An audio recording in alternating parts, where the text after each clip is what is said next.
Brother Mughis, it's yours. Yeah, Bismillah Rahman Rahim. I'm there. Everybody can hear me? You can hear me, right? Yes, we can. Yes, brother, we can. Thank you very much, everybody. I mean, of course, it's been a lot of, information overload, at least for a simple-minded guy like me. I mean, I'm still trying to get my bearings right, trying to process, how much to digest. Don't want to get over-digest when you're fasting. So, guys, this is an extremely important session. I mean, this to me is going to be the power punch of the whole forum. Remember, the idea behind this session is to add this crucial element of the technology Pelonthra and squeeze the whole notion from the very welcome address to the keynote addresses to the panel discussions prior to our sessions to the special addresses, squeeze all the information and put it in a very sweet ball of model and policy orientation of mainly post-COVID-19 dynamics that the world is going to face financially and hence Islamic financially. Now, before I ask you guys your expert opinion, your views on this extremely important session, I have this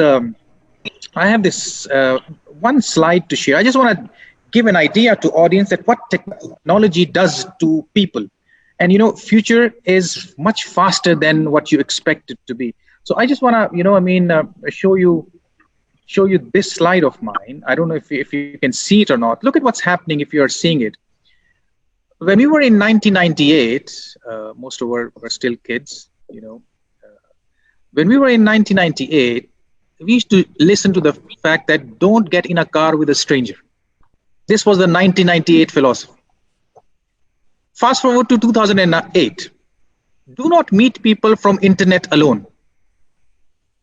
Fast forward to another 10 years. Now the same old philosophies, the same old dogmas, the same old taboos. Now 2018, get an Uber, order yourself a stranger from the internet and go into a car alone with him. Do you just notice what has happened? How the world and the mindset and the dynamics of the world change, and it is a speed of its own. This is the power technology has. It not only changes mind, it changes its thought, it changes its dynamic. The only difference between science, which is physics, chemistry, biology, and medicine, versus science of technology is that the speed of change is so fast, it is almost per day change, if not a per week change. For example, look at our mobile phones. The moment we buy the latest mobile phone, 2 months down the road, it is not the latest anymore. Somebody else has an even latest gadget. This is what I'm trying to tell you is that the notion of technology is going to be the notion that the world is going to live in. Already, we are all living not only a new normal of COVID-19 and its effects, we are living in a new normal of online world. Whatever remains of the global routine post-COVID and during COVID-19 of the world, the remnant of the routine is all online. Look at us. We are all online. See, so extremely important session. I want to make sure that whatever we have discussed since morning till now, the whole idea, the notion, the theme behind the whole event organization of it is to then squeeze it and give it a technology orientation, then extremely important for not only during and post COVID-19, but for the next 10 years as well. So when you're in 2030, you're talking about 2030 already. So what I want to do is, I want to make sure that, ideas like big tech versus fintech, ideas like, FANGs, the FANGs means the Facebooks, the Amazons, the Googles, all of these big techs, plus whatever we've been expecting, experiencing, and already discussing since morning, how we can give the audience some technological modulations and policy prescription for the future in consideration of what the world needs right now. And I want to start by asking Asan, a cool guy, relatively young, if not young, whatever is your age, but even if it's 35, it's the new 25 is what I'm guessing. So, it's 27 by the way. So it's a new 17. So you're 17 in 2020. So what we are seeing is, Asan, I mean, you've been into financial technology for some time now. We've seen your work. We've been following your work. You're a gadget guy. You're a technology freak, is what I'm saying. What do you think? What propositions or what policy orientation would you have, knowing and listening to the discussion, particularly the social finance discussion and the risk sharing discussion that we've been doing? Because I'm a firm believer that what fintech is doing with this common model of financial inclusion is nothing but doing 101 Islamic finance, classic risk sharing going on, actually stealing the mandate of Islamic finance, the shine of Islamic finance, what it was supposed to do 40 years ago. Even still, there's a third time lucky opportunity. So what do you think?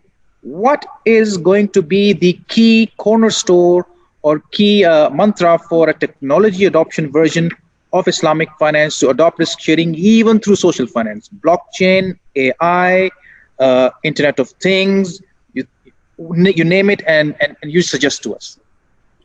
Let's start with the blockchain. First of all, I need to give a brief background, because when it comes to the blockchain and the future technologies we are talking about, like blockchain, cloud, big data, data science, so we have less awareness.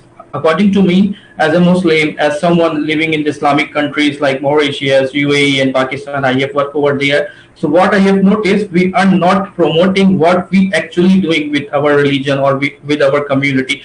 Let me give you some backgrounds. Like more and more banks in the Islamic world, a community of more than 2 billion people worldwide are adopting blockchain technology, but we are not aware. We as a common people, like a general people, the college going guy, the university grade, or professionals working in banking finance industry is still unaware about, like, lots of Islamic worlds are already doing blockchain and the AI thing. Let's go back 4 years back.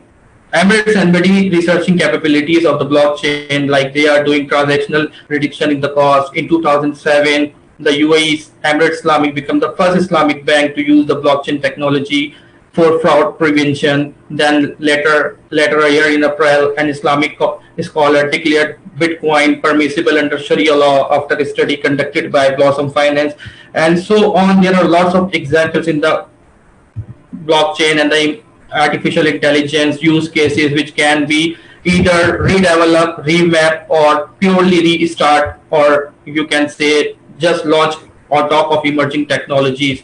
So according to me, there are some benefits, booms, and win-win situation with the blockchain, AI, and Islamic banking and finance.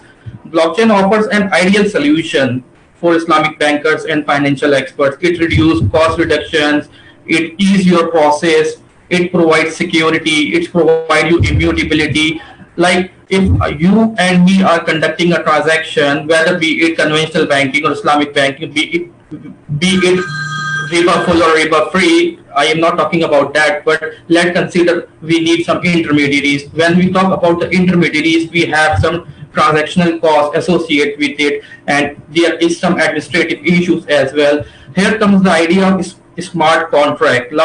Smart contract is like whatever you are doing on the paperwork, like the receipts, the contracts, the agreements, you are going to embed it on the immutable code, like a code which nobody can change it. Or as a blockchain evangelist, I must urge you, like when it comes to the risks and compliance management, whether it is a conventional banking, conventional finance, or Islamic banking and Islamic finance, blockchain is providing a trust agent role. Like if you don't trust people, if you don't trust companies, if you don't trust banks and institutions, blockchain can become an intermediary, or blockchain become a party which actually giving both of and as a trust material. So so if I take more, so you can understand, like Saudi Arabia's Islamic Development Bank start working with the crypto firms.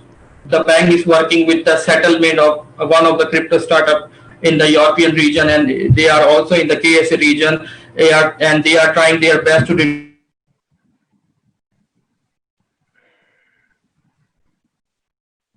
I'm guessing. eliminate a lot of redundancies which actually Sharia financial product has. Can you hear me? Yeah, we can. You're back now. Can you hear me? Yes, Hassan, you go ahead, please. Okay, Carry on. Okay. So it's not.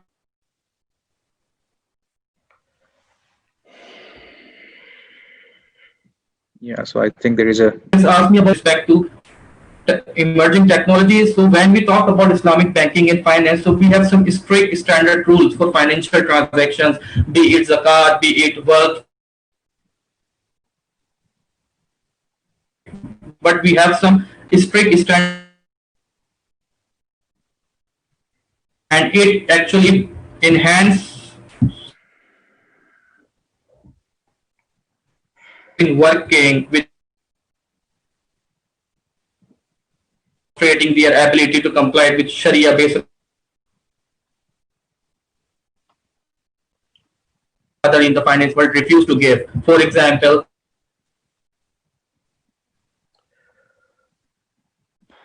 bonds, they are conducting research. When we talk,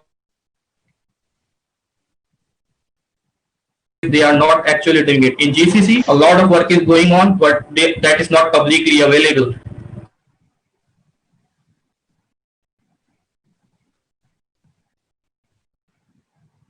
There's the bank that are able to debt only when it is backed by goods and services, which if living in a digital age, a banking sector, a financial sector, or any foundation which actually providing our social financing services or business finances, financial services. So there is a issue. So over here, the blockchain enhance the transparency, auditing. Like if I have a Islamic Sharia compliance stocks, but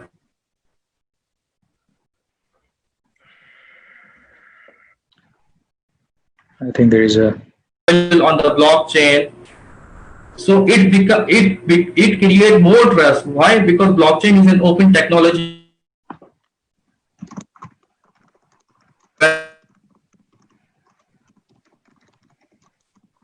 Start from my wallet and enters into the stock market and by institute. So there is about honesty and the transparency, and this technology is actually going to support really well. Dubai's OneGram and the Malaysian Hello World have incorporated by making it centralized their model like gold. Both firms have been approved by the Islamic scholars as Sharia compliant financial product. So there are lots of things available. Let's say 3Rs have been introduced by Islamic Development Bank. They have issued some stimulus package or relief fund of $1 trillion or some $1 billion. They are talking about some $1 trillion economy and injected some $1 billion amount, and they have introduced 3Rs. So what 3Rs is talking about? First 3R is talking about the physical supply chain, like they are giving goods, protection for in COVID era, medical supplies, food. So let's talk about here like the role of the blockchain, the artificial intelligence, and other things. The role of the blockchain over here, like if you're talking about the if you are talking about someone is a charity organization and supporting some social causes or humanitarian causes, and they are pouring their money into some goods or giving it to someone, some people or some organization to work on the grounds or to buy or use the money. So over here, blockchain is going to support the transparency, openness, like the fund is going to the end user, be it in the cash way, be it in the cryptocurrency way, or be it in a goods way, like you are giving them some goods, food, shelter, anything else.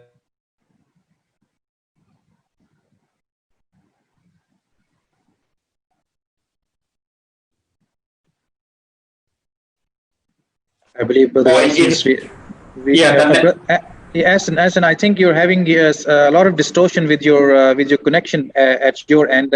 What I want to do is I want to pause you for a moment while you fix, the connection at your end. Sure, no problem. Yeah. No problem. So, and I wanna bring in Khatib. Khatib, I mean, you've been providing a lot of solutions to so many parts of the financial industry, labeling yourself as Path Solutions. I want to ask you, I mean, whatever I could understand from Aston himself, and he's been, very optimistic about what blockchains and AIs and other fintech modes can do for the financial world and what we've been discussing. for the risk-sharing ventures of Islamic finance, although we couldn't hear him properly in a number of occasions. I want to ask you, what do you think? Is fintech to the financial system / Islamic financial system boon or a bane versus is a new phenomenon in the market called big tech? Now, is big tech boon or a bane for fintech? Is fintech boon or a bane for the financial sector, including Islamic? Or is big tech boon or a bane for both fintech and the financial sector? Your take, Khatib. Thank you very much. Assalamu alaikum. Good afternoon, everybody. I'd like first to thank AAOIFI and the co-organizers for giving me the opportunity in this event. Fintech subject is a very large subject. Let me put some background to answer the big techs, and definitely the big tech is going to be a threat to the fintechs and to the banking sector, but also introduces an amazing opportunity for them if they know how to work it together. As the times we are living in, we had a very tough 2019 for the Islamic fintech. As you know, the Islamic fintech came to existence much later than the conventional fintechs. I mean, if you look at the oldest Islamic fintechs, they are actually about 3 or 4 years old. And most of them still survive on the funding of to actually survive, and they don't have profits or and very little revenue. So 2019 came, and it was a tough year actually for the fintechs. And the reason I'm bringing this up, because the threat, a part of the big techs got the cash, the big techs got the age, the big techs got the big numbers and the big balance sheet, which means they can survive and weather the storm that we are living in. Islamic finance fintechs, on the other hand, are really going to have really hard time weathering this storm. And they have options. They have, I can see the small, tiny fintechs actually surviving because they can mutate, and they don't have much costs, and they can actually work.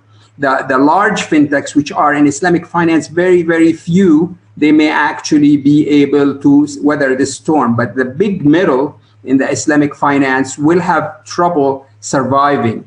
So they have options. They have either an option of an M&A with a bank and being purchased by a bank, or they have an option to actually merge with another fintech or exit the market. So we're going to see a lot of turbulence in the market in the next 12 months because of the perfect storm that is happening today. The big techs, on the other hand, they are enjoying, if you look at the stock market, if you look at the performance, even the first quarter performance, including March numbers, you will find that the fintechs did extremely well. Actually, if you look at the technology, the big techs are doing extremely well. If you look at the big techs sector in the stock market, they actually have not lost much since the beginning of COVID-19, and actually in the beginning, when they lost some in the first month, they recovered most of it in April and in early May. So that means they have the ability to go into international markets. Today, mostly they are testing those financial technologies in the US market. If you look at, we heard about 2 years ago, Apple saying they introduce a credit card with MasterCard. We saw Amazon moving, and all the indications that they will do to the financial sector what they did to the retail sector by providing a platform. This platform will allow them to offer to the banks and to the fintechs actually a nice platform to offer their services. If you are a user of Amazon, you will notice that they sell, a lot of other companies actually sell, small and medium businesses and large businesses, they sell through the Amazon platform. And I see that happening in the financial technology. So they will try to play the role of the front end for the ecosystem, for the financial ecosystem, and offer these small and medium fintechs or even the financial institutions and the banks a platform to provide their services. Of course, Google is moving also aggressively in this area, and the reason Google is so interesting is because of their analytics, because of their artificial intelligence, because of all these tools that they already have and use, and of course the access to, I don't believe there's anybody who goes his day without using Google at least once. So they have tremendous amount of big data, and they have this chatbots, they have the technology of AI and analytics. All this can be actually offered to the financial institutions, to the fintechs, and they will tell them, you can partner with us. So I see for the big techs, it makes sense for them to actually partner with the financial institutions and partner with the fintechs, than actually go head to head and actually be a competitor. So I believe that you will see that in the next couple of years, where they will become really huge fintechs, offering the front end and the analytics and the tools and the technology to all those financial institutions. Well, that's a very keen observation, I must say. That was very sharp observation and very far-sighted. In so many ways. I'm looking at some data over here. I want to bring in PayPal. PayPal eventually got you. It's very hard to get these PayPals in all these conferences. So we're lucky to have PayPal. Don't want to bombard PayPal from so many questions, but hey there, PayPal, Tahir, Emra. Want to bring you in and want to ask you some. I have some data.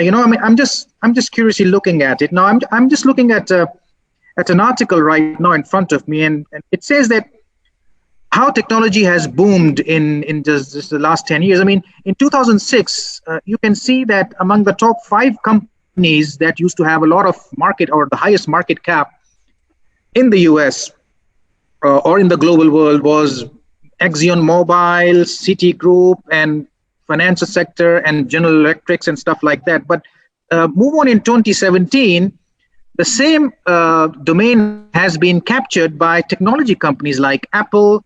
You have Microsoft, you have Facebook, you have Amazon, and all this and that.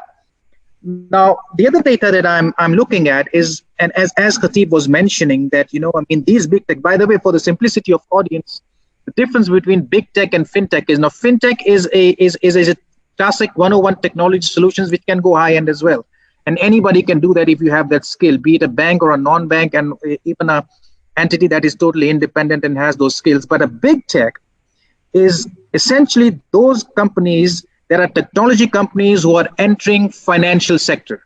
So for example, if I say Facebook is a huge technology company which has this huge database, customer acceptance, customer know-how, customer appreciation, what they do is, the moment they would start releasing their financial products, they are called the big tech, because then they'll be a big technology company because of their brand. So this is the basic difference between fintech and big tech. Now, I'm looking at some data, and Google is coming fast into this. It is launching numerous products in the financial sector. But one of the data that was shown was the fact that if, for example, alongside Google and Amazon, if PayPal launches its own debit card, given the acceptability PayPal has in the global arena, 41% of the people prefer that. Now, Emra, what does it mean to us? The role of PayPal is amazingly acceptable by the audience, and then what solutions can PayPal have in terms of post-COVID-19 strategies in adopting payment systems or risk-sharing based finance that we've been discussing since the morning? Emra? Sure. Assalamu alaikum, and thank you for having me. And, Emra Bey? Can you hear me? Yeah, Emra Bey, we can hear you. Thank you. So let me start by addressing the market caps where we used to see the ExxonMobils and the likes of it about 10, 15 years ago, and what has happened. I think that's in correlation with significantly the way the businesses are transforming into a digital, going through this digital transformation, right? And that is obviously benefiting the software as a solution companies, software as a service companies, hardware companies, be Microsoft, be Apple, and so on. So as businesses transition into a more digital environment, these Microsofts and the likes of it, Google, are the natural beneficiary of it. And we are as well to a large extent. Now, when it comes to and that reflects in the market caps of the businesses. But when it comes to the PayPal specific, I think our CEO said it very nicely in a couple of weeks ago when we announced our Q1 earnings, is that there is an increased demand to our services that is unprecedented, as has never been seen before as PayPal. And we were a high growth business to begin with, even with our large market cap and the volumes that we process. But the demand that we see for the PayPal services really are unprecedented. And that was a trend that the society was becoming more digital. So the businesses that became digital about the last 10 years, and that resonated a bit into the consumer behavior, but still the majority of the commerce worldwide was still happening offline and with cash, but more so with offline, even with cards. Now that trend obviously was slowing down, and the digital economy was seeing a larger increase, a boost. But the recent developments around the COVID and distancing from the traditional offline retailer is actually increasing that demand quite rapidly, even to our expectation. Now, there is a lot of things that PayPal can do here, and one of which is, I don't think there is one real answer solution to how do you digitalize a global economy at a very fragmented landscape, especially at these times, at these days when borders are closed and societies are kind of distancing themselves. But PayPal is very unique in that case, where we do offer various services. So if it comes down to a plastic card, putting a plastic card, so we do have it in some selective markets. So in the US, we have a card, we have a Venmo card, we have a PayPal card, and a prepaid card in Italy. So we do have, we did have a prepaid card in Turkey when we did have services. And so that is, in a sense, it's already being done. If it makes sense for that specific market audience. So Italy being a very predominantly prepaid card driven society, PayPal acknowledges it and basically introduces a relevant product. But that doesn't mean the right solution for everyone across the board, right? Because in China, that would have to be a QR code based solution rather than a plastic in people's wallet. So it has to be agnostic across whatever solution is being built by PayPal. It is built in a global scale consideration, and being agnostic to being iOS or Android, being plastic, or money movements between an M-Pesa account in Kenya to a PayPal account and vice versa. So that's how we are kind of looking at this. And I think we are in a sense very positioned very uniquely into this pandemic, where in the past, if you go back 6 months, 3-4 months ago, a traditional retailer would be thinking about an offline solution first, and a digital website checkout and an e-commerce web store would be, yes, it would be in the plans, but it wouldn't make their top priority. What is happening today is it is digital e-commerce, a store optimization, enablement, launching a website is the top priority, which then the offline offering is becoming a second priority. And that's a very significant shift on how businesses are thinking these days. And we are, again, in a very unique position as PayPal, having to do an e-commerce for the last 20 years and have the experience, 20 plus years, and have the experience for it. Second, that not only for the businesses that are thinking how they do business, but they also it also impacts the consumer side of it. How do you transact by being distanced from even in an online, not only for online, but even at an offline user experiences? How do you blur that? And that is obviously the mobile has a big part to play in that.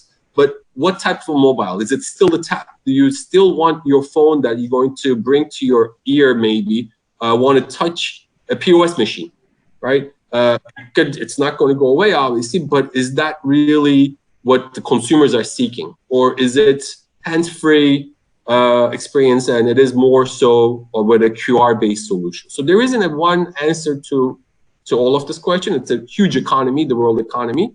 So there has to be fragmented solutions per market, per consumer behavior. You can't do anything for the case of, for example, Kenya, coming back to that, unless you do offer an M-Pesa partnership, which is a large part of the GDP in Kenya.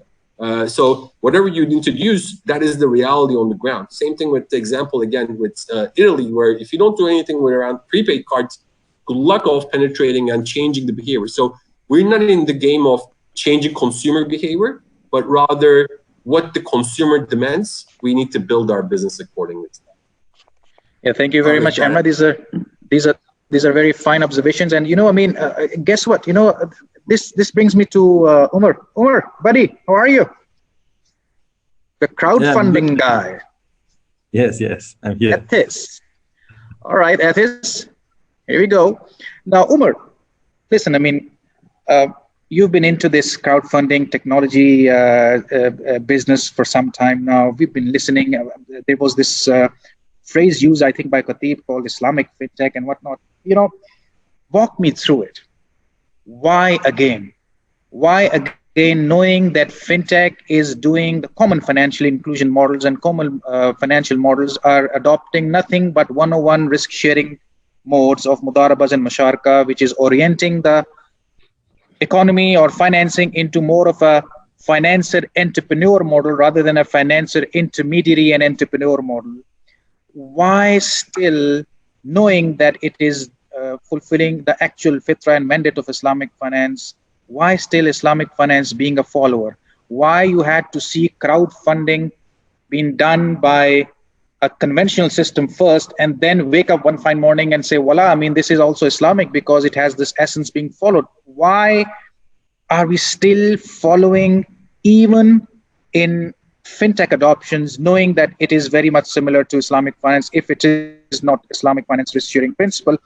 And having said that, we were just discussing big tech ideas with the first three panelists, and they were pretty much optimistic. And Poor Khatib thinks it's a stretch. I have a different opinion, which I think it's a complementary inclusion.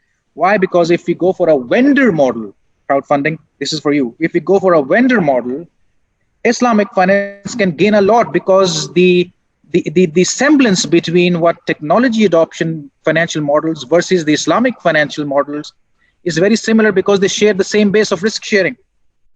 Silicon Valley is a classic example, and all this technology firms coming out from there. So would you be in a position, first of all, you have to answer two things. Why are we still followers in fintech adoption as well, knowing it's more towards us than anybody else? And number two, why not go and create a synergy with these big tech firms who are coming hard like sharks? Create a synergy, use them as a vendor model, and tell them that you design it for us and we'll deliver it.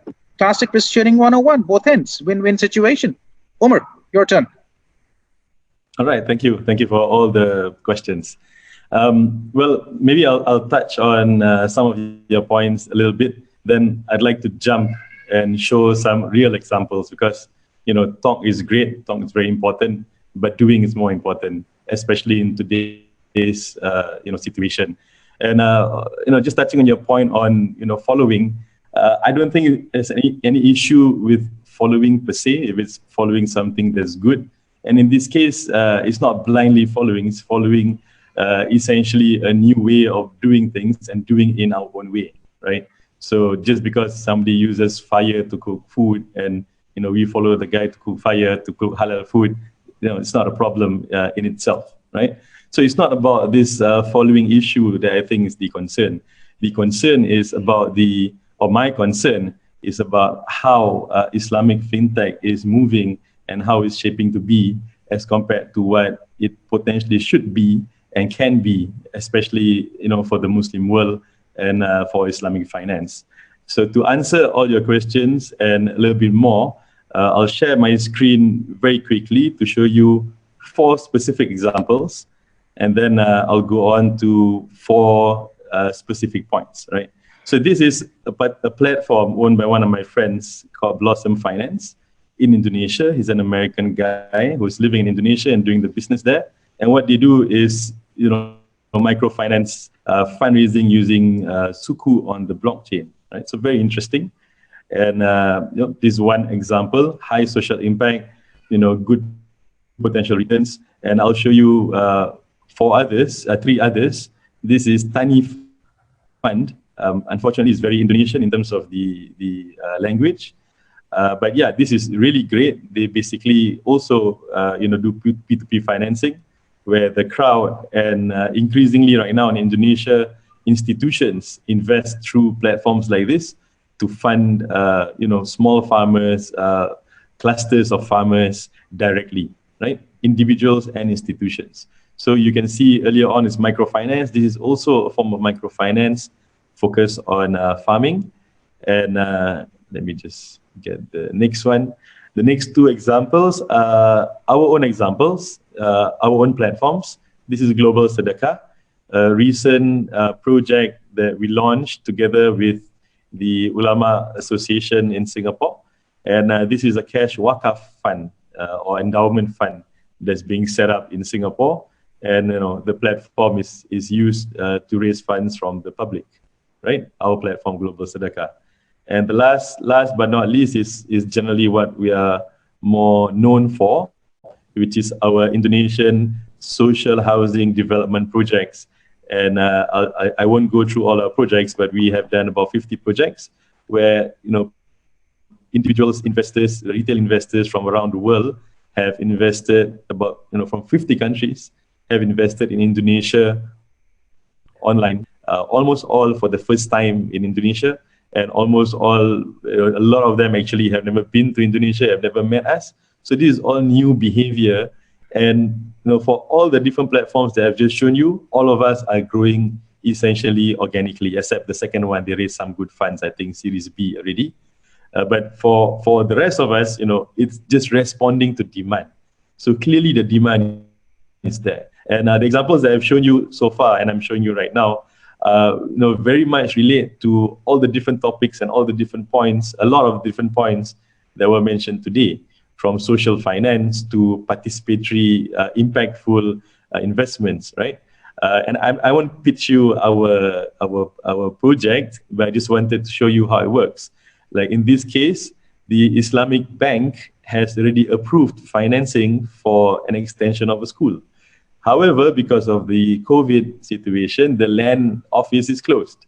And so the collateral cannot be transferred to the bank and the bank cannot disburse the funds.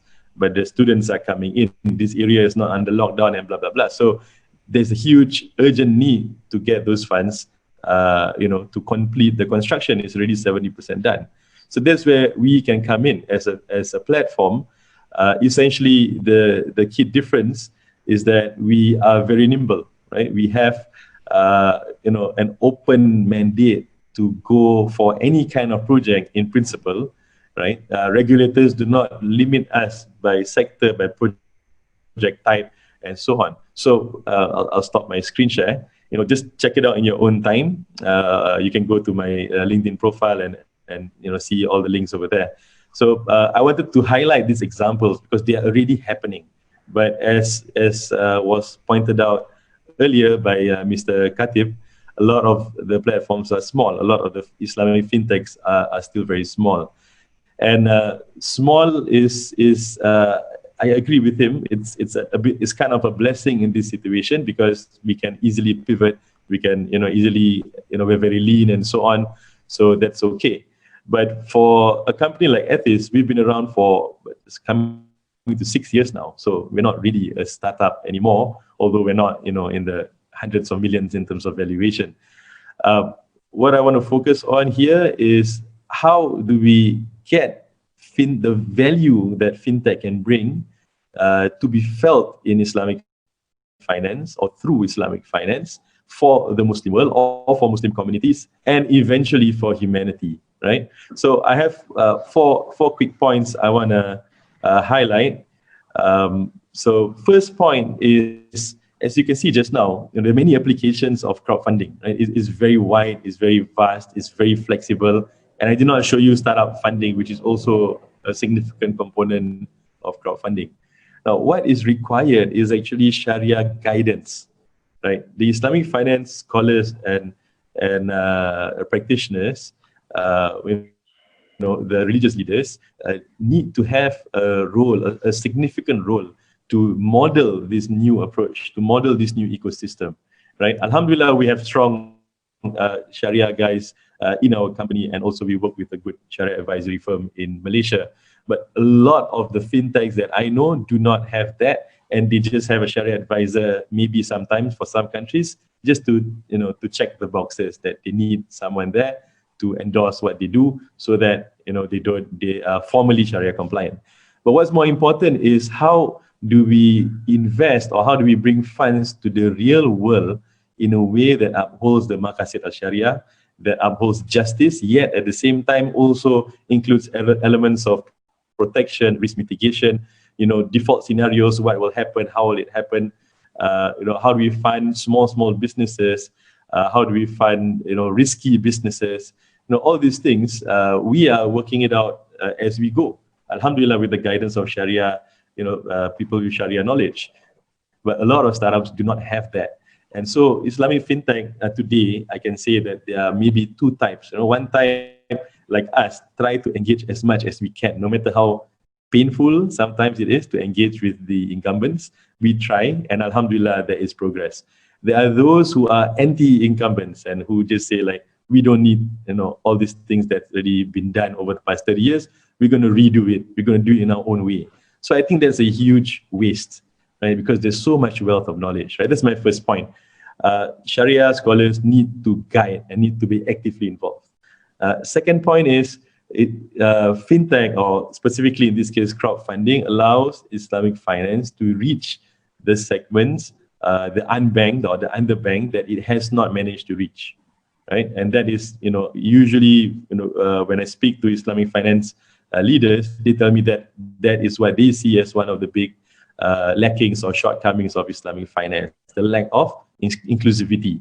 So use fintechs, use crowdfunding platforms to do this, to reach the ground, because sometimes banks cannot or do not want to. Sometimes, large capital market players as well may not, have the capacity or the interest to go down to the community level. Let the fintechs be that bridge. Work with us to do that.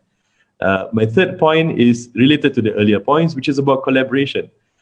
We have already seen it in the conventional fintech space, where large financial institutions partner with, invest in, acquire, collaborate with fintechs, right? And although, Brother Mughis, you have an issue with following, I say we should follow, because it's something great, it's something proven, it's something that creates a lot of value, right? So this is what's not happening enough. And there are signs that things are changing, but we really need to accelerate if we want fintech to gain the value of Islamic finance to gain the true value of fintech. One last point I want to share is something that I also see, or I observe, is generally lacking in Islamic finance, which fintech can help to bridge or help to solve, is the merger or the synergy between social finance and investment. Right? There is somehow this gap between social funds and investment funds, between banks and financial institutions and charitable organizations or religious, wakaf, zakat organizations. There is this huge gap. And fintech, right now, we can see it already, is able to merge the two, right? So these are a few of the points that I'd like to share, given this opportunity to speak to so many thought leaders and so many influencers in this space. I hope that, with greater participation and greater cooperation between the two sides of the incumbents and the startups, that there will be significant value. And the most important thing is not just significant value, but it's significant value fast. And in addition to that, based on how we want that value to be, of course, underlying everything is the Sharia. So maybe I'll pause there. Terima kasih. Thank you very much, Brother Umar. And yeah. I mean, Rushdie, how's it going? How are you? Good, alhamdulillah. Sitting there listening to all these, bombardments that's going on to your brain right now. When was the last time we met? I'm guessing it was last year back in Philippines, right? Correct. Always a pleasure. Always a pleasure to have you and touch the same cause. Wavelengths match, and this is why, more synergy with you. Okay. Now, I want to give solo time to Rushdie. I mean, he has some important stuff to discuss, of course, not exceeding the time limits, but the tone that Umar has touched in his back end of his conversation, where he's thinking social finance and fintech amalgamation can do wonders for financial inclusion, particularly in times of COVID-19, where countries and economies, particularly the developed economies, are struggling and even can't sustain lockdowns. But to talk about the underdeveloped, also the developed countries are not able to sustain it. Before I move to my brother Rushdie, I'm just thinking out loud over here. Just sprang to my mind. Nothing serious. Just brainstorming over here. Nothing concrete. I have PayPal. I have Path Solutions. Asin has left. He had to go. And I have Umar Munshi, who's a social finance guy / crowdfunding guy. I'm just thinking over here while we listen to Rushdie and what he has to say. We always love what he has to say. Love listening to it. Just brainstorm while Rushdie speaks. Why not we have a Islamic philanthropy financed online platform which is vended by PayPal or supported by PayPal or Path Solutions in combination, and that fund can be collected online for that online platform via Waqf, via Zakah, via Sadaqat, via whatever philanthropy mode that you have. And why keep it Islamic only? Let it be non-Islamic too, because it's at the end of the philanthropy. And that online platform will help channel it to deserving entrepreneurs as per their feasibility and idea appeal. And not only that, once the idea gets selected and the funding is approved and channeled, the same platform will then help the newbie entrepreneur, newly created entrepreneur enterprise through robo-advisory, through blockchain, and through other financial technology modes to help it grow. Think about this. Think how this amalgamation and this vendorism with PayPal or Path Solution can be done through this Islamic philanthropy or / philanthropy finance online venture platform while we listen to Rushdie. And I'm guessing, Rushdie, you have something interesting to share with us. Go ahead, sir. Okay. Assalamu alaikum. Alaikum salam. How's everyone? Alhamdulillah. Alhamdulillah. How are you? I mean, you're in New York. Yes. I mean, it's you see the numbers.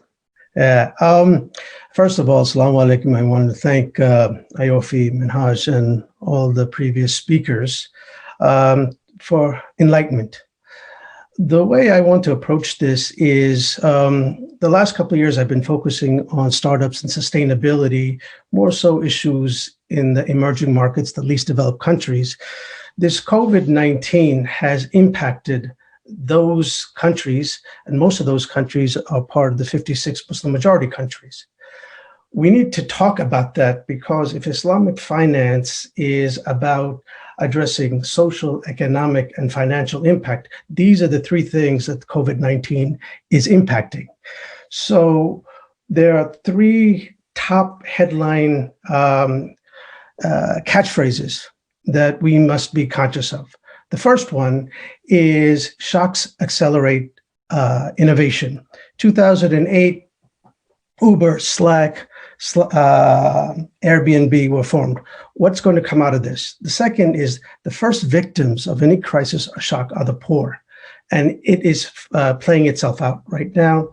The third is technology / fintech is going to flatten the curve. What happens after the curve is flattened? And it's here that Islamic finance has the opportunity to showcase its capital with a human face by actually contributing to not only flattening the curve, but also what's going to happen post the curve. So what I wanted to do is basically share a screen with you, if you'll allow me. Sure. And hang on. Hopefully this will work. Open systems. Okay, it's not working. Okay. So sorry about this. You can just go to share screen. Rushdie, just go to share screen. Hang on, let me get out of this thing first. Sorry about this.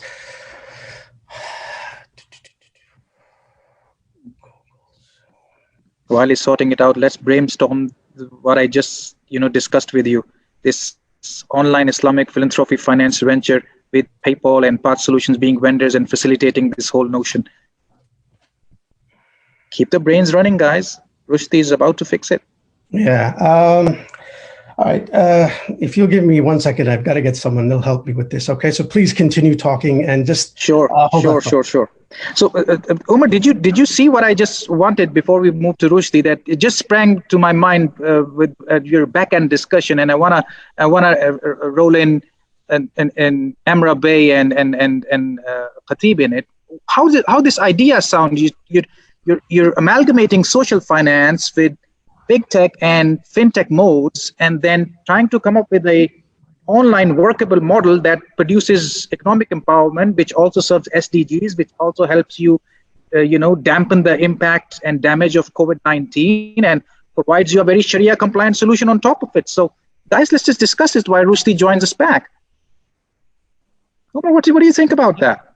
Yeah, I think it's a great idea. It's a matter of willpower. If the willingness is there, the interest is there. Positive response. And, from there, we can clearly, create something that has an impact, that has a win-win, some, benefits to all the parties involved. But more importantly, to create something that can, solve the problems that we face. What do you think, Emra? If PayPal is approached to be a vendor for all of this online model that we've just been thinking about, all of a sudden it's just brainstorming, nothing serious, very preliminary discussion going on. We're not ironing out anything. What do you think? So if there is a social Islamic social finance online model, but we've just discussed financing economic empowerment for entrepreneur, would PayPal be interested to be a vendor, if not a direct supporter or player in it? So I think to an extent we already are. And a recent would be in Bahrain with BISB, with Bahrain Islamic Bank, where we do partner with Sharia compliant financial institutions, and a recent one is being the BISB. Now, that kind of relates to being agnostic, and I think there is a role for PayPal to play together with all of the FIs in the Islamic finance world. For it to allow to access in a global digital economy and ease of transacting online world that we live in these days. But as PayPal is a product, it's built on top of the layer of a financial institution, right? So we rely on the banking infrastructure to operate. Without the banks, we're not going to be in business. So we're not a bank per se. It's in a traditional sense, right? So for that is obviously, case by case basis. We are always open to partnerships across the world, if that answers. Ewala, thank you very much. This is where Path Solution comes in. You see, this is exactly what PayPal has mentioned, that they're not a bank, they're not a so-called financial institution. This is where Path Solution becomes extremely important, because this vacuum can easily be served by you and filled by you, Khatib. What do you think? Not from lack of trying. We actually been trying to do this for many years. We have a few initiatives with IDB, large ones. I cannot talk about them right now, but they're supposed to be on the level of the 56 countries. Let me tell you, I hate to be the damper of reality, bringing reality into this, but one of the biggest problems that fintechs face in the Islamic finance is that our markets are very fragmented.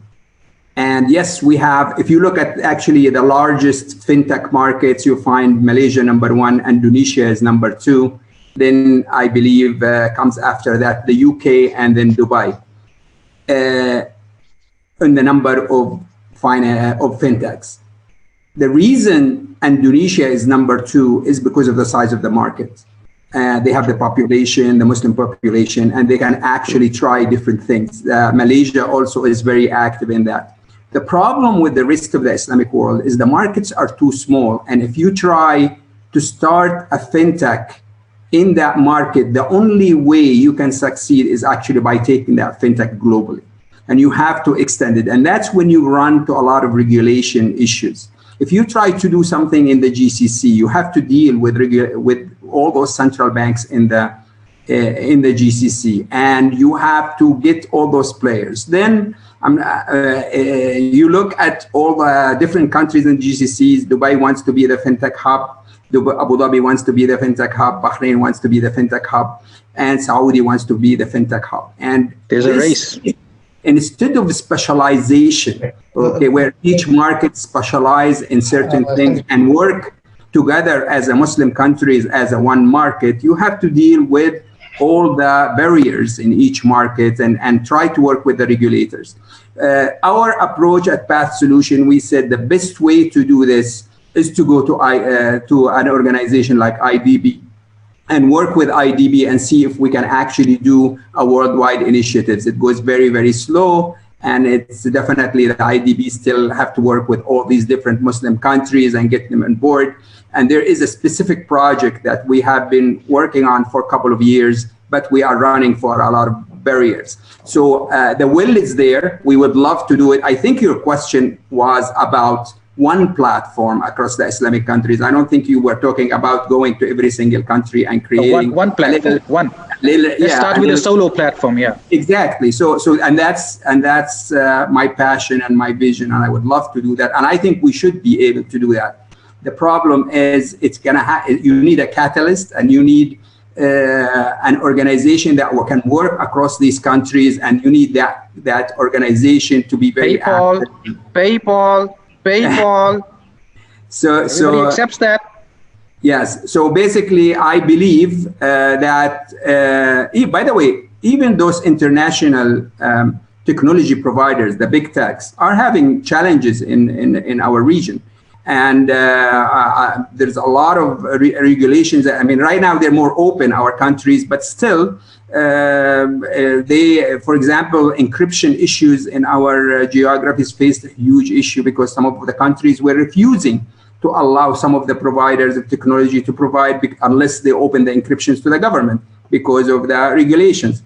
So I believe there are a lot of challenges, but something like COVID-19, I think is going to be the catalyst. I think COVID-19 is going to change the world as we know it. Nothing is going to be the same as before, and it would open a lot of minds to some of the ideas, just like the idea that you had. We really have to go digital. We have to do some big initiatives across the Islamic world to help all the poor and the needy. I believe it will happen. Hopefully, one of the benefits of COVID-19 would be actually that. Yeah, very good. I mean, who's sharing the screen over here? I can already sense some agreement. You know, PayPal is agreeing. You know, you're agreeing.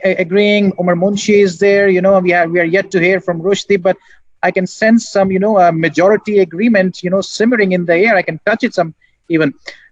But hang on a minute. I mean, one of the biggest threat to technology would be cybersecurity. It doesn't matter if you're a fintech. It doesn't matter you're a big tech. It doesn't matter if you're whatever platform you are. Cybersecurity is going to be a huge threat. And if we come up with this proposed online platform of Islamic philanthropy finance venture for entrepreneurship, financial inclusion, and economic empowerment, cybersecurity is as big a threat as it is to any of the technology initiatives. PayPal and Path Solutions, what do you think about this cybersecurity? How are you going to mitigate it? The more technology takes center stage, the more bigger the threat it becomes. One button and you're done. If I may, take this one first. So I think cybersecurity is not something that's that we are distant, that we have distanced ourselves in the past. So this is something that is very top priority for us. The cybersecurity infosec, be that we are large global companies being a victim. In a sense, or trying to be the victim, in a sense, of these attacks, as we sit on a lot of the financial data in the world. So we have very much the best-in-class systems in place. Again, coming back to having to do what we do, payments in, day out, since the last 20 plus years. So we don't look at InfoSec cybersecurity or something that is nice to have, but we do see ourselves as a risk management company, even more so than a payments company, if that answers. It's a very good attempt, solid one on top of it, as a matter of fact. I mean, Khatib, what do you think? I mean, this cyber risk is going to test this technology notions to the limit. Yes, but I believe we underestimate how much of our private data is already on the cloud, and all of us has Gmail, and all of us has a lot of information, private, personal information in this Gmail. Sensitive realities. If I tell you Gmail, your Gmail is somebody's looking at your Gmail, you would freak out, right? And it's actually sitting on the cloud. I believe we came a very, very long way in cybersecurity. Cutting you short. Sorry, cutting you short. You think that it'll freak me out if I know that somebody's reading my Gmail? I sometimes think that somebody's looking at me from my mobile camera. You know, I mean. So I think that's the new world that you live in, and this is the reality. But I really do believe we're doing extremely well on cybersecurity. I don't think it's a nice to have. I believe cybersecurity is the most important factor in all. I talk to a lot of CIOs in the banks. Always cybersecurity and security in general is #1 priority. So we definitely have to address that. We have to continue to work on it. We have to keep protecting ourselves. But if you really look at the big techs and the way they did it, I host some of my data, my customers' data on Azure, Microsoft Azure, and I guarantee you that it is solid. We haven't had any security incidents. We feel that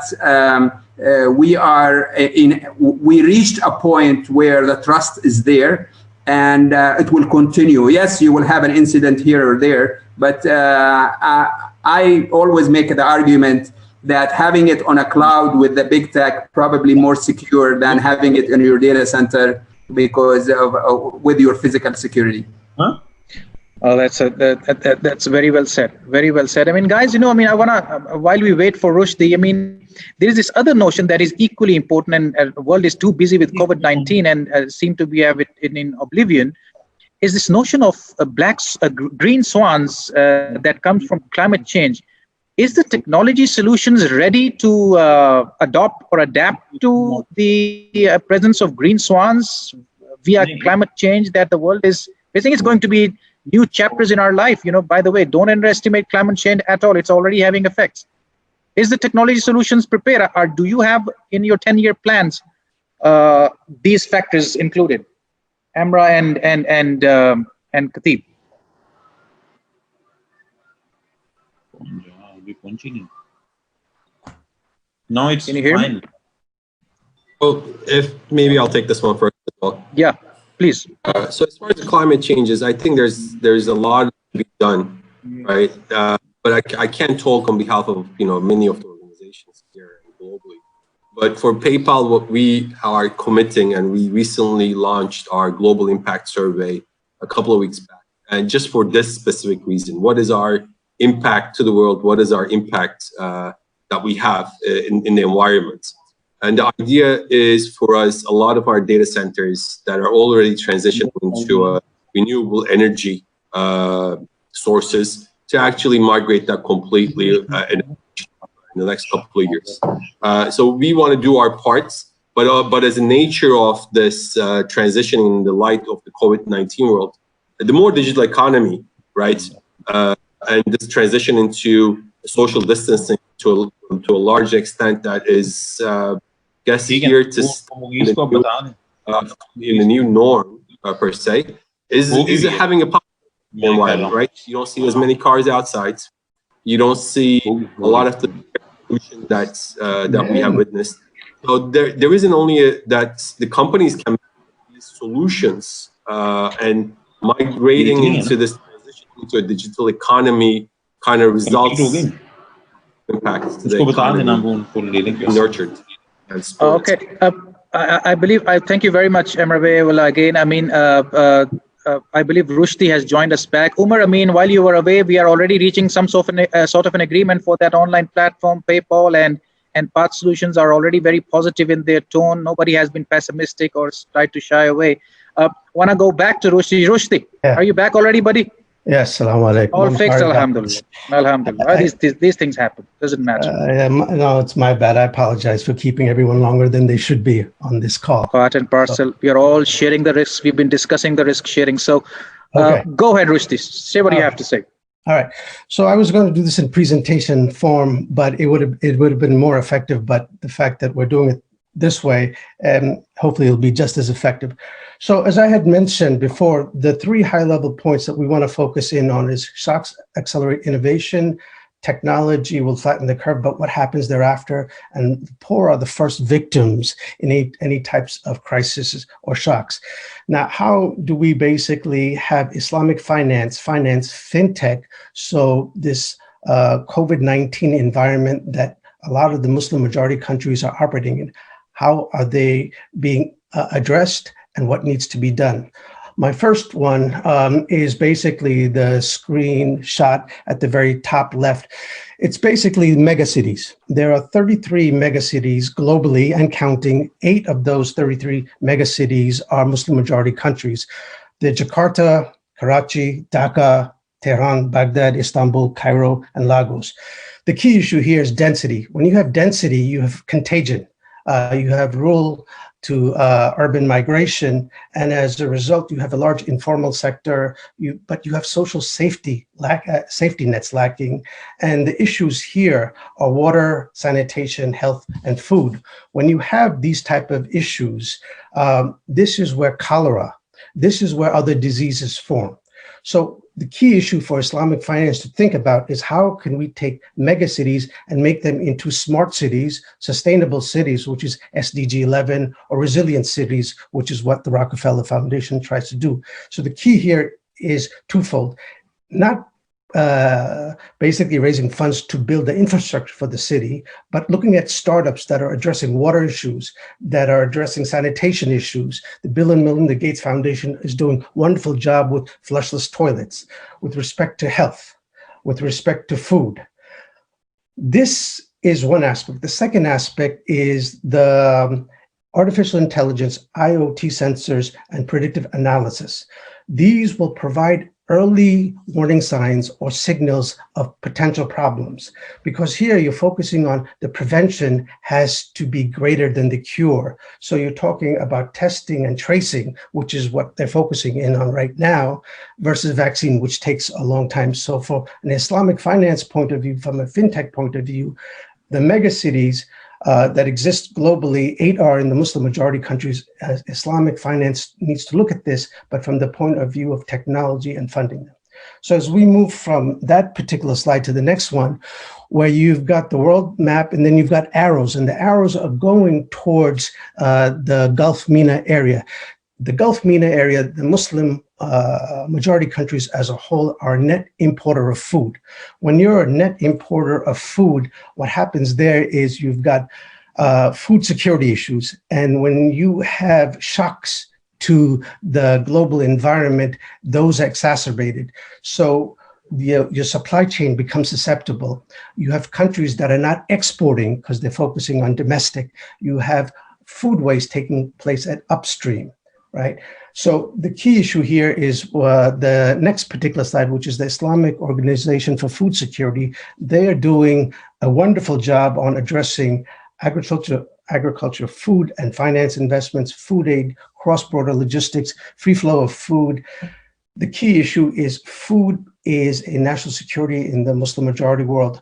The COVID-19 has disrupted the food supply chain, and it is going to disproportionately impact the Muslims and the non-Muslims living in these countries.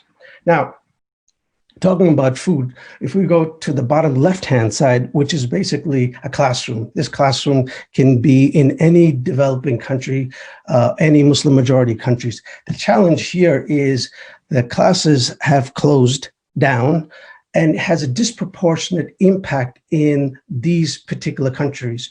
Why? Because schools are not just for learning. They basically provide healthcare kits. They provide food and feeding programs. So when you have closed the schools, in effect, you are basically impacting nutrition. You're impacting health.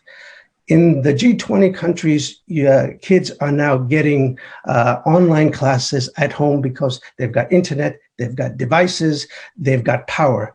These things are luxury in many of the Muslim countries. 22 of the 56 are the least developed. So this COVID-19 has created trauma. Imagine trying to educate kids in a trauma type of environment. So the challenge here is we need to focus in on countries on the internet. So you having big tech companies looking at high altitude balloons, drones for internet, focusing on devices and focusing on power, because the longer schools are closed, the greater likelihood they're not going to come back. So when many of these countries are talking about human capacity development, building kids, these are the feeders for the 4IR generation economy. You're going to have basically a dent in this particular space. So this becomes extremely important. The next particular slide is, I think, ties up a lot of these issues. If you look at what many of the governments, emerging market governments, have talked about, they've talked about government transfer programs, cash transfer programs. And if you look at the people residing in tier 2 and tier 3 cities, in many of these countries, they don't have internet. They may not have phones. The power is intermittent. So how are you going to transfer money to these people when many are undocumented, many don't have bank accounts, as was raised by my colleagues? So the key issue is payment mobile wallets. And these are basically logos of a number of them in the emerging markets. So the solution for having an effective government transfer, cash transfer, as a part of the social safety net exists with respect to apps on phones, allowing them to be recipient of the cash transfer, to basically give them a lifeline, if you will. The nice thing about this is it's faster, it's effective, it results in financial inclusion. When you have financial inclusion, it has a multiplier effect. So you've got inclusion, empowerment, and enfranchisement. And Kenya is a great example of what M-Pesa has done. And in Pakistan, they're doing something similar. So you can have all these policy and framework, but it's the basic tools that are needed on the ground for that policy and framework to be effective. Now, the last particular slide on the bottom right-hand side is all these particular areas are linked to sustainable development goals: poverty, hunger, education, good health. These four are basically adversely impacted with the COVID-19 pandemic. In the Muslim majority countries, we have existing problems. The COVID-19 has exacerbated those problems. The key issue becomes, how do we start looking at this from the point of view of ethical finance? You all have heard of climate bonds. I think 2019, the issuance was close to 300 billion. Green sukuk, the purpose of green sukuk is basically the proceeds must be used for climate projects. And if we looked at the mega cities, trying to make them smart cities, that's an application for the green sukuk. The second thing is, Islam teaches about stewardship. It's mentioned in the Quran and in the Hadith, where it talks about water, it talks about biodiversity, it talks about waste. So the reference is there even before the environmental movement that started in 1962 in the United States. The third thing is, sukuks have traditionally been oversubscribed. I would imagine that the green sukuk would be immensely oversubscribed, but it cannot be a one-off mechanism. It has to be a part of an ongoing program. Now, the green sukuk's application has fit and purpose immediately in all these areas that I've mentioned. So from that particular point of view, if you look at the 8 countries that are mega cities that are Muslim majority, all of them have exposure to Islamic finance. Some of them have regulations with respect to sukuk, such as Indonesia, which has issued a green sukuk. So if you're talking about climate, you're talking about COVID, you're talking about pain points, here is the opportunity to put practice into this particular area. The last couple of points, which is at the very bottom, they have not put it up, it has to do with the following, which is Islamic finance. Yes, it's risk sharing, but it's also about social impact, which is equivalent to the impact investing that we know. And impact investing has 2 elements.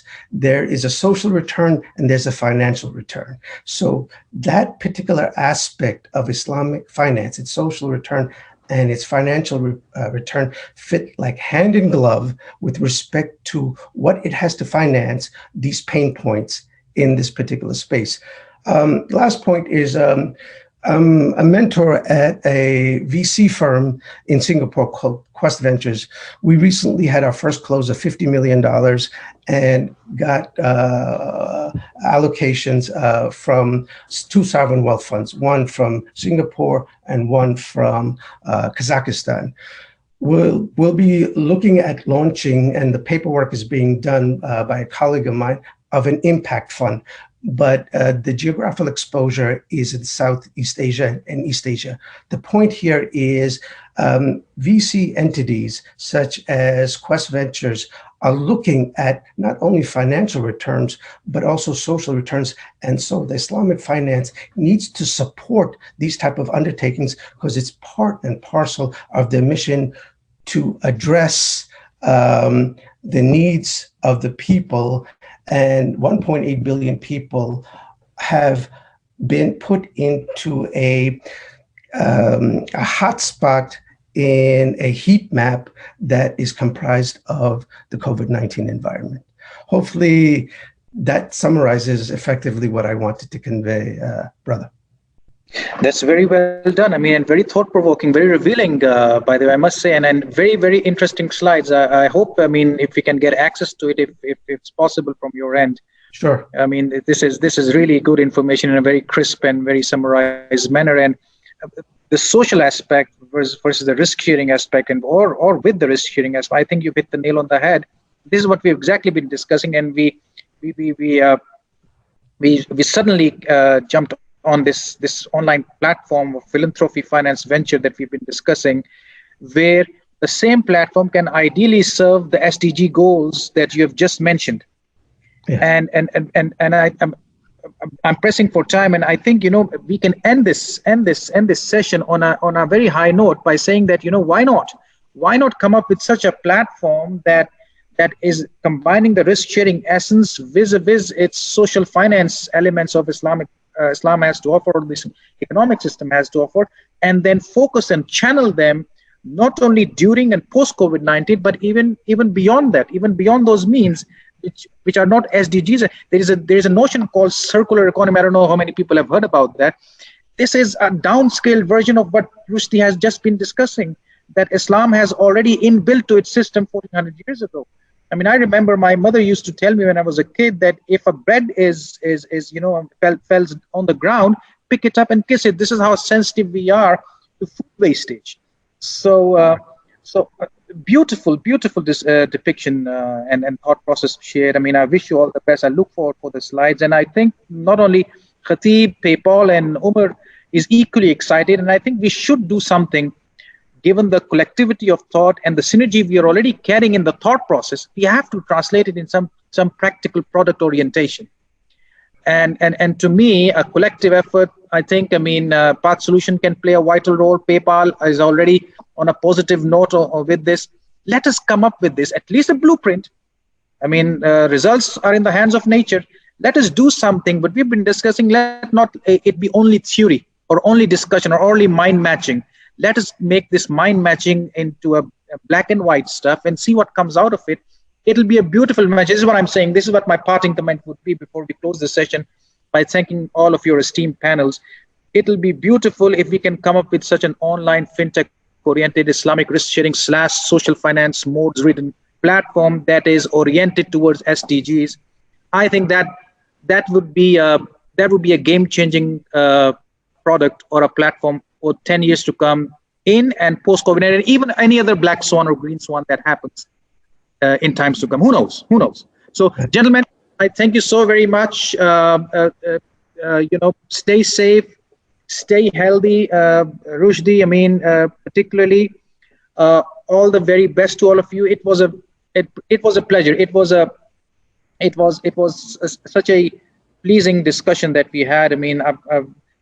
As if, on top of it, the barakah from Ramzan is making me feel the more sweet taste of it is what I'm saying over here.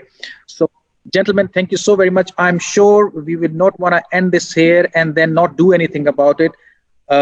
We have this WhatsApp group, Rushdie, Umar, Khatib, Emra, you're all there. Others have also listened. Let us try and take this notion, this idea of Islamic philanthropy, fintech-driven finance venture, perhaps seriously onwards, and see what comes out of it. And if you have anything to say, a one-liner from all of you before we call it a day, gentlemen. Thank you very much for an engaging session. You did a great job, and Ramadan Kareem for everybody, and have a great day. Emra Bey. Yes, I'm here. Yeah, parting comments, please. I thank everyone for participating and having us here. Like I said, we are open to the partnership opportunities globally in the Islamic finance community, solutions that are coming out worldwide. Very, very interesting developments recently. And I think this is going to be a trend that's going to speed these developments and innovation in the Islamic financial sector as well. And like I said, my email, my contact informations are available. And we have tested and have done a similar partnership with BISP in Bahrain, and open to any kind of discussion to help. Emra, guess what? I'm sure we have this beautiful, very potent Islamic banks in Oman. We have this, rising Islamic financial sector in Oman, 6 years old already, but it's very vociferous. It's very effervescent. It'll be a lot of interest. Shamzani is there. I guess he's there, and he's listening to you. Not only the banking sector. Look at AAOIFI. This is my personal recommendation, and look at AAOIFI, what they do, and see what synergy you can create with bodies like AAOIFI. We are huge standard setters and market movers of Islamic finance. So these entities plus the Islamic banks, particularly of the markets that are just new, like Oman, I think PayPal can be very pivotal and very key instrument in taking all these initiatives that we've discussed forward. Right. I agree, and I think, I think I would love to be in Oman as soon as the travel bans are lifted, and that was the plan. And I am keeping a close look and eye into AAOIFI as well. And I've seen the professionalism around this table and the know-how that you guys are bringing across. So rest assured, my way, and happy to discuss to anyone. Take it back. Sure. Anytime. Very quick, Umar and Rushdie. Brother Umar, you go. Yep. Yeah, thank you everybody for sharing everything, and I look forward to more collaboration. That's always, in my opinion, the name of the game today, and increasingly moving forward. Yeah, cooperation, co-opetition, collaboration, all those co-ops. And inshallah, the spirit, if we're coming together with the right spirit, then the outcome will be good as well. So Ramadan Kareem. Inshallah. Rushdie. Okay. In 2008, when we had the financial crisis, Islamic finance lost the opportunity to showcase what it could do. I'm with that proposition. In this global pandemic environment, Islamic finance, by way of its risk-sharing, social, economic, and financial impact, can do something. The key issue is it can't do it alone. So the United Nations Development Program has accelerated labs. UNDP has a number of initiatives with Islamic finance. United Nations Environmental Program has a number of initiatives with faith-based faith-based organizations. My point here is we need to be part of that community to do something. And I think the do something is with startups, and startups in the Muslim majority countries, have them get excited, provide them ramps, and institutions like Path Solutions, PayPal, what Omar's doing, what others are doing. This is the perfect storm. We need to take advantage of it. Thank you very much, guys. What a pleasure. What an honor to host you and moderate you. Really, really, from the heart, guys. Over to you, Rizwan. Over to you. Thank you very much. Thank you.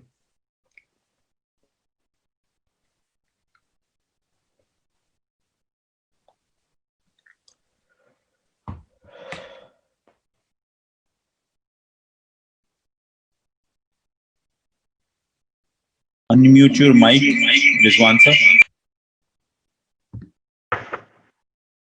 Thank you very much. What a thought-provoking session. It was. Unfortunately, we went over the time, but I definitely did not feel the time. I'm sure that attendees did as well. Thank you very much, Brother Mughith, for chairing it, the session very well.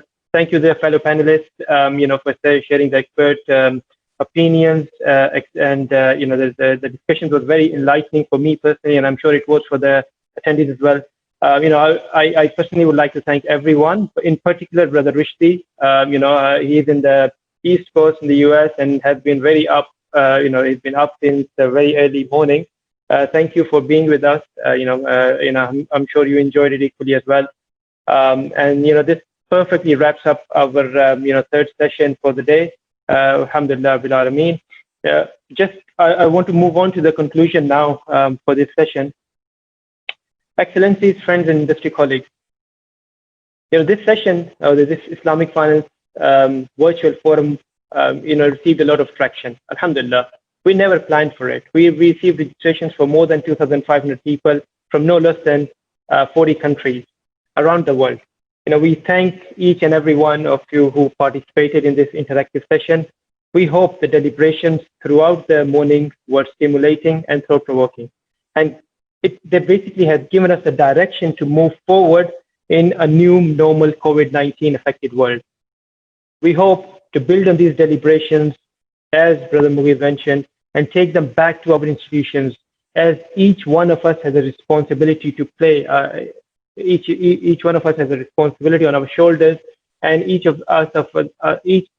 one of us are accountable for the responsibility that is bestowed on us. I hope together we can move forward in a meaningful manner in ensuring that the Islamic economics, bank, and finance industry move forward in the best manner possible. To summarize, COVID-19. To summarize the discussions, I'll just highlight some key points. COVID-19 has given us an excellent opportunity to pause and rethink about many things, including the financial system. This particular forum calls for moving away from a system that is based on riba to a system that is just and fair.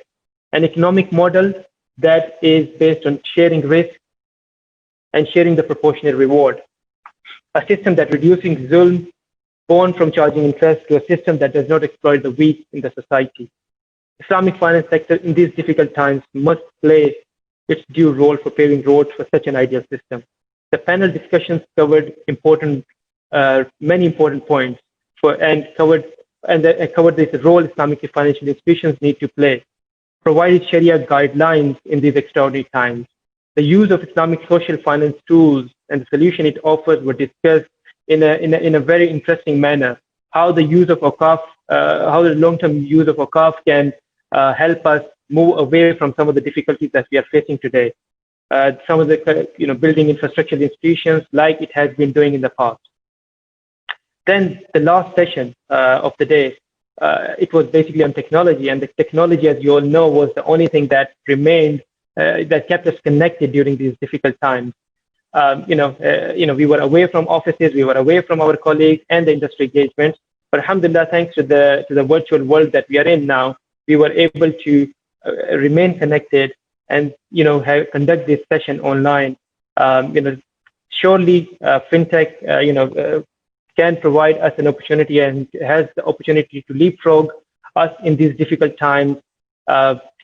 in particular for the financially excluded people, in particular for the people who are beneficiaries of Islamic social finance, and they provide and the solution can reach them in a more meaningful manner.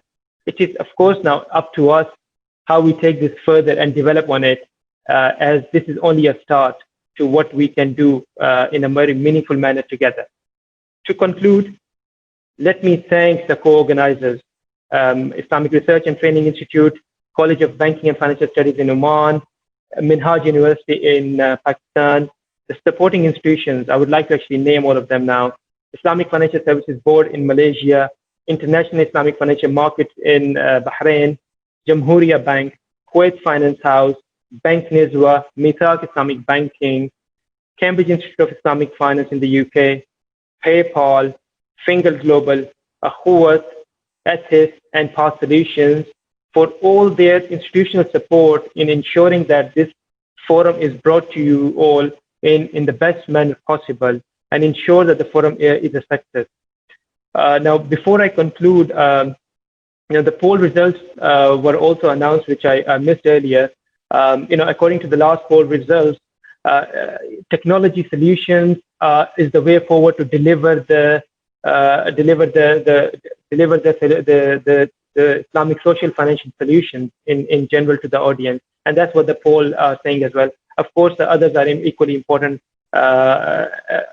solutions that we have to take, and we have to make use of them in the Islamic banking and finance industry as we move forward.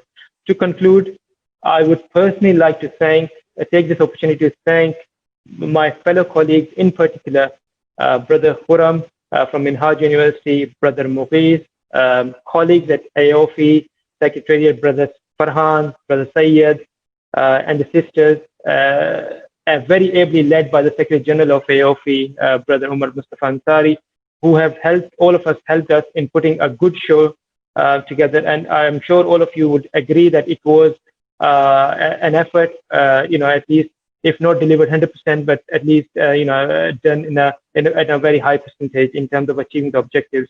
I hope as we move forward, we can take these discussions back with us and, develop on it. That's what I would like to conclude. To the attendees, I would like to reinstate that a feedback form would be sent to you. We would really appreciate, because it's the first Islamic Finance virtual forum that is being organized in such a manner. We would like to hear from you. How did we do? I think this is for us to improve going forward. So we would really appreciate if you can fill in the feedback form, which will be shared with all the attendees. And if possible, share, since we are in this technology, tech world that we are, if possible to share with us, recorded feedback videos, we would really appreciate. So thank you everyone once again. Until we speak again, we hope you and your family stay well from all the evil, from all the shar of shaitan, inshallah. سبحانك اللهم وبحمدك أشهد أن لا إله إلا الله أنت أستغفرك وأتوب إليك والسلام عليكم ورحمة الله وبركاته.